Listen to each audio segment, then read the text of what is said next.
first of all, we call it the Prostar 900. And I'm a product manager. I sometimes read the forums out there, and there's a lot of information and speculation on what it is. And one thing I've read is, well, it must be a Swiss Auto engine. And Swiss Auto is a company that Polaris acquired not too long ago. But it's actually not a Swiss Auto engine. This engine was developed specifically for side-by-side. And first application, or the only application, RZR XP. The other thing you may read is that it's a Weber. It's not a Weber. And a lot of speculation is that Polaris was going to put the 850 Sportsman engine in it in the next power-up. Well, it's not an 850, and there's not a whole lot common with the 850. The oil filter and a few bolts are. But like I said, it was developed specifically for side-by-side, and that's an industry first. It's not an ATV engine that we tweaked and modified to fit in a side-by-side. It features a 180-degree crankshaft, so it's naturally balanced, dual overhead cam. And the reason that's important is it's a higher revving engine. It has an RPM red line 8750. And so it gives you more power in the range you want it. It's also high performance. It has features like an integrated oil cooler and a high capacity stator, 750 watts when the engine's hot. So it actually is a little more when the engine's warming up. Interesting thing, it's 500 watts at idle. Now that's more power than a lot of side-by-sides put out when they're at wide open throttle. So it puts out a lot of power, but to help you understand how it does that, it's a high-density engine. We refer to it as, it puts out 100 horse per liter. So it's 88 horsepower out of an 875 cc engine. The first part of that is what happens to get the air and fuel into this engine. If you look over here, we have this is called the resonator box. It's huge, and for the consumer it does two things. First thing it does is it does reduce the amount of intake noise. And that's one of the benefits. The consumer won't hear that intake noise. But the other thing it does is it's a big buffer. So your air comes in, goes into this reservoir, and it's a big air reservoir ready for when that consumer hits that throttle. You have like this reservoir of air ready to go into the engine. If you notice, there's a huge intake tube, and you can almost put a baseball through it. It's so large, ready to go into the air box. And in this enormous air box, we have a new flat filter. Now it's the same great media that we've developed since we started with RZR, and you'll find in the rest of the RZR line. But don't be fooled. It may look flat and not that big, but it has 90% more area than our cylindrical filter used in the RZR 800 model.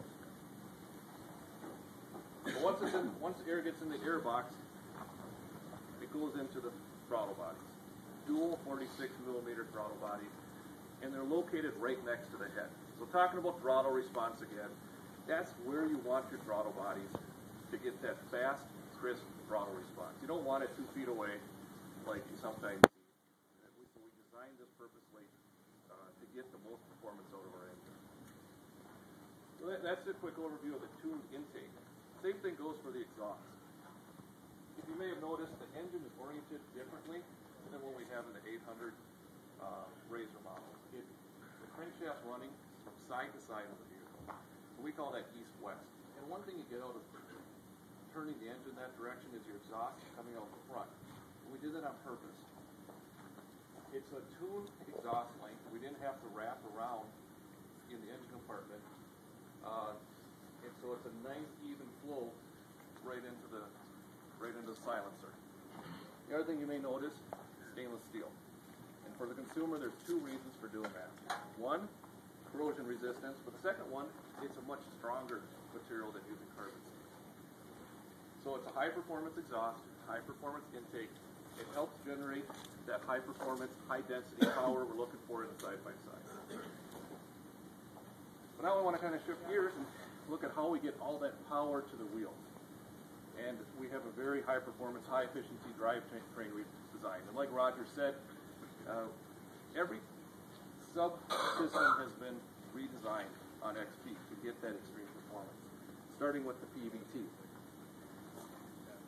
The clutches look similar, but it's a different setup. We have a dual inlet cooling. We have a high-speed and low-speed cooling. You'll see two ducts coming in to cool the PVT. The clutches are redesigned. Starting with the drive clutch, it's a zero-lash drive clutch. So for the consumer, you won't hear that clunk when you take off. The clutch buttons, instead of being 12 millimeters, are 20. So you're almost 3 times as much area. The German clutch is new, and that belt is actually the strongest belt that Polaris makes. I mean, we make snowmobiles that are well over 100 horsepower. That's stronger than any snowmobile belt we make today. So that gets the power from your engine to your transmission. Touching on engine orientation again, I talked about how the exhaust it's beneficial that the engine turn that way. The other thing it does is it gets it maximizes the amount of power you can get to the ground, because your crankshaft is rotating in the direction of your rear wheels, goes through your clutches in that same direction, comes into the gearbox, and this high-efficiency gearbox has 5 shafts in it, and they're all helical cut spur gears. So that as the power comes in, they're all also rotating in the same direction. No right-angle drives that rob your power. It's very compact. This gear case actually weighs less than the gear case we use in our RZR and RZR S and RZR 4. And the way we do that is the shafts are very short. They're helical cut gears, like I said, and they're mounted on bearings, so there's really low friction forces in there too. But it efficiently transfers the forces through the gears, and you get more horsepower to the ground. So this gear case, although it weighs less, transfers 65% more power than our RZR 800 or RZR S gear case. When you come up here later, you'll see one chain. That one chain is used for reverse, and that's it. And then, of course, you maximize your power to the rear wheels, but then you also have to get power to the front. And that's the one right-angle drive right here. And when we talk about the front gear case, again, we redesigned everything with the RZR XP to maximize performance and match it to the power of the engine. And the front gear case is no exception. Some of you may have noticed, and our consumers did, that in Model Year 11 last July, we made a lot of improvements to the front gear case. More oil volume in there. Cages, we all got more higher performance zinc cage. A big roller bearing for the output shaft. And the rest of the RZR models, they didn't really need that. But we were planning this side by side for a long time. And we made those improvements across the line because we were preparing for RZR XP, and we like to keep parts common. But for RZR XP, we took it to the next level.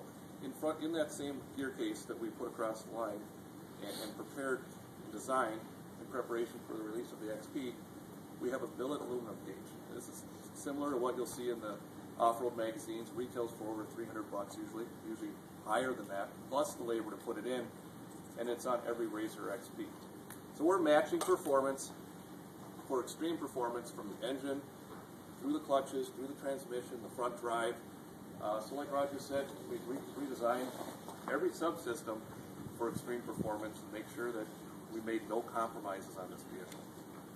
Now that's a quick overview. I'm sure you have a lot of questions, and we're happy to answer those later. But we're going to move on to the next part of RZR Sure.